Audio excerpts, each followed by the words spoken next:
Could you first of all introduce yourself? Hi, I'm Róisín Murphy from Moloko. Your new album is coming out, Statues, and the title track, that's kind of the most down-tempo or... Yes, well, it's no tempo, in fact. It's the heart of the record. In what way? Well, it's deeply melancholic. It is... just is. It's hard to put a finger on. No, but that's what makes it the heart to you. Yeah, well, that and it's a kind of jump for us as well, musically, I think. It's a kind of new way of expression for Moloko.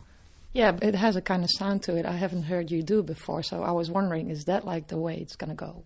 Well, you know, you never can quite predict where we're going to go musically, and we can't quite predict it either at the moment. I think we have to get out and play the songs live before we get the sense of where we're going with the next record, really.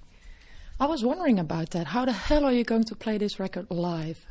It's relatively simply, actually. We have a bigger band than before, 7-piece band, and we have our usual drums and keyboard, Mark on bass, and also another keyboard player who's playing more keyboard parts, maybe some samples, string samples, brass stabs, things like that, and we have a percussionist. So it should be quite a full, sort of energetic sound, I think. I was wondering, is there a sort of interaction for you between the recording and the playing live? I mean, does it influence the way it's moving musically? I think it's influenced the way we've gone musically every time we've gone to make a record since Tight Sweater. Tight Sweater was made completely in a studio bubble, and it was also the first record we made with it had loads of impetus in it and loads of sort of ideas and playfulness. By the time we got to the second, third, and now the fourth, you know, there's been an interval in between of live and work, and it's really influenced my voice and our approach to songwriting, and it's made the thing become more and more organic as the time has gone by. This might be an impossible question, but I was wondering, how have you found your voice? I have found it, yeah. I think I've sort of found my own voice within my singing voice, kind of, somehow, on this record. But that's sort of a mirror for me of life, in that, you know, I've become more able to express myself, you know, not without having to be thinking about facades, or perhaps it's less playful, but it sort of gains in sincerity. A mirror of life? Yeah, if you listen to all the 4 albums, you know, I grow up through the 4 records, I think. And I think it's funny you say that, because it did strike me that I listened back to your earlier albums, and your voice always had like this one particular sound, and now it seems to sound different on every track. It seems to be. Is that the way you see it? Well, yeah. I almost feel I'm staying more. I'm going less places with my voice. So, although I don't know, I think there seem to be more layers in it. Yeah, I think it's definitely a bigger range. Yeah.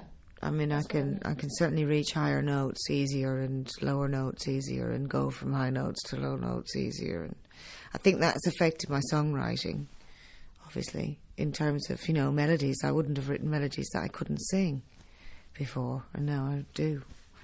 But there's less accent in it, I think. There's more true me in the way I sing.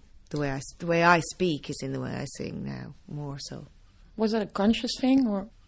It's just happened gradually, I think, because you start... I just wasn't...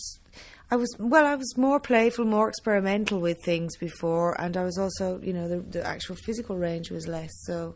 But, so there's been a bit of a switch round, really.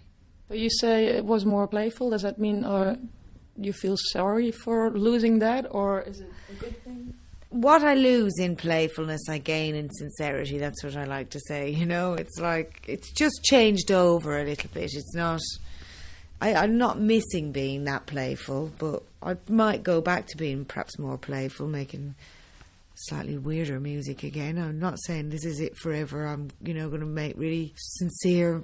I don't know. I can't quite put my finger on it. Stuff just for the sake of it for the rest of my life. You know, you have to be really feeling that to do it. And maybe I'll come again in another phase in my life when I'll go back to being, you know, making little puzzles and screwing about with words and ideas and things. When I see the album cover, you have this like frantic look on your face. I mean, it's wild. I mean, it doesn't look like an introspective. Yeah, maybe. Well, I think it's a very intimate picture. That picture. It's not a picture that's been taken by some male gaze or anything. That's my friend took that picture, you know, and it's very much something that only she really could have gotten out of me. So in that sense, it is a really intimate picture. And it is really me being me, having a good time, really. You know, losing it, letting go of a certain amount of control. Mm-hmm. It's quite an intense feeling, the picture. Yeah, I wanted to ask you about it, but of course it's not much use for radio, because we're not going to see it on the radio. But, well, you also write the lyrics. In what way have you developed there? I think there's lots of development lyrically on this. There's certain lyrics that are written in kind of speech pattern, and that I never really did that before. There's a lot of things, I've expressed a lot of things that I wanted to express in quite a simple way on this record, and that was quite a step for me. So when I listened to the lyrics, it seems like you were a strong believer in fate, or things needing to happen in one way. Can you tell me about that? That's good observation.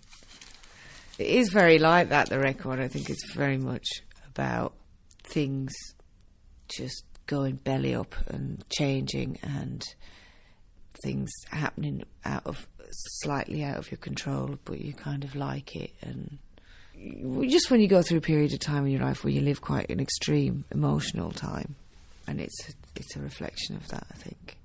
Can you give me an example of that, or like things happening that have... Well, for me, I mean, I've had hit records and been around the world and had a relationship broke up and had just very kind of intense emotional things have happened to me. Just generally, I think the end of anybody's 20s is becoming a bit of a midlife crisis, early midlife crisis for people. You know, it's a new phenomena.